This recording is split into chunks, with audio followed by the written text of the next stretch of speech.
Avertissement. Si vous êtes en souffrance, contactez votre médecin, psychologue, psychiatre, profession dûment accréditée par l'État qui gère votre lieu de vie. L'analyse du traitement de l'information présente dans cette vidéo est réalisée par un simple logicien pour un accès libre aux connaissances. Comment comprendre et gérer la violence? En préambule, il s'agit de faire une précision très importante. Comprendre un événement ne veut absolument pas dire l'approuver. Comprendre une violence, c'est au contraire déterminer les causes et les effets pour à l'avenir ne plus être de nouveau soumis à cette violence. Comprendre la violence, c'est au final annihiler la violence. Qu'est-ce que la violence? La violence est par définition une force brutale physique exercée contre quelqu'un. En droit, c'est une contrainte illégale qui s'exerce sur le plan physique ou mental. Mais psychologiquement, c'est une dépense d'énergie soudaine issue d'une frustration mentale plus ou moins momentanée. Cette dépense d'énergie peut être physique en portant des coups sur des objets ou sur des êtres vivants, mais elle peut également être mentale par des insultes, des menaces. Attardons-nous sur la frustration mentale qui est la source de toute violence.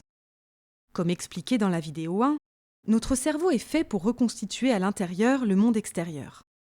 Mais souvent, on n'a pas le recul pour comprendre ce processus et on croit réellement que notre monde dans notre cerveau est le monde réel.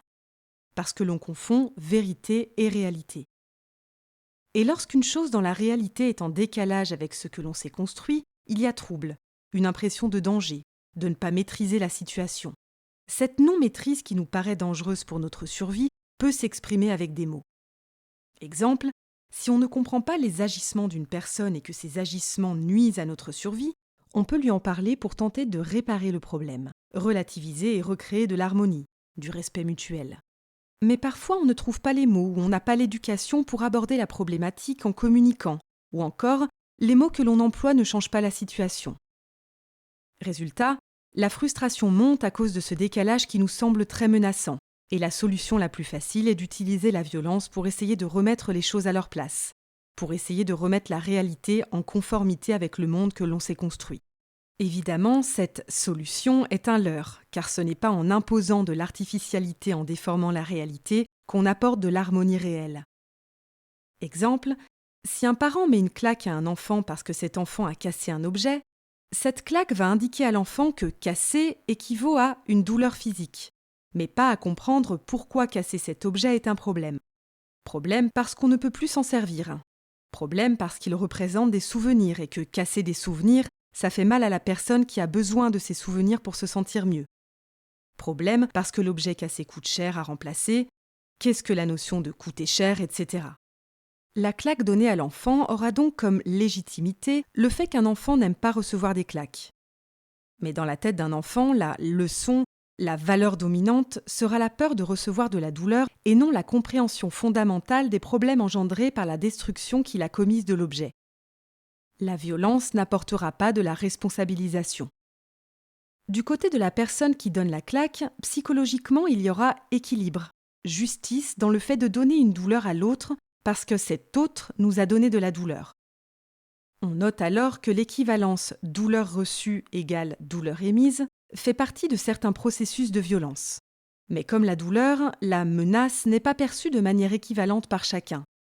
L'escalade de la violence peut s'enclencher et au lieu d'amener la paix, engendre la guerre. Ainsi, lorsqu'il y a des frustrations dans une population, certains se sentent menacés au point de manifester. Mais manifester n'engendre parfois aucune réaction positive du côté du pouvoir, aucune réaction constructive de soigner les frustrations, de répondre à un problème. Manifester pacifiquement ne servant alors à rien, la douleur augmente et certains utilisent une violence par destruction de mobilier urbain ou de biens privés. Certains utilisent aussi une violence contre les représentants sur le terrain de ces gouvernants méprisants, c'est-à-dire sur les forces de l'ordre étatique ou des gens payés par l'État. Si ces forces de l'ordre utilisent à leur tour la violence, et surtout si cette violence est appliquée sur des personnes présentes mais non coupables d'agression, l'injustice, la frustration augmente encore. C'est cela qu'on appelle la spirale de la violence. La violence nourrit la violence, chacun légitimant l'escalade par les actions de l'autre. Est-ce que toutes ces violences résolvent les problèmes fondamentaux? Absolument pas. Au mieux, elles servent à se défouler nerveusement. Est-ce qu'elles évitent des destructions? Absolument pas.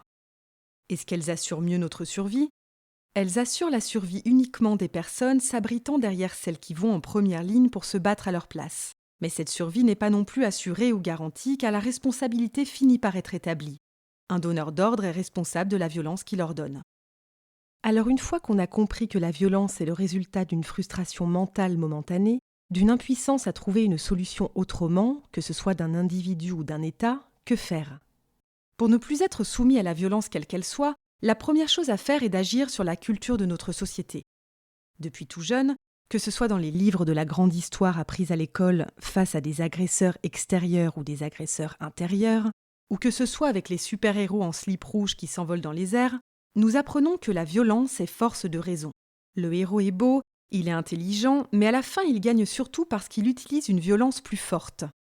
Cette distorsion de la cause de ma réussite fait croire que je gagne parce que je suis intelligent, alors que j'impose juste ma volonté aux autres et participe à la glorification de la violence.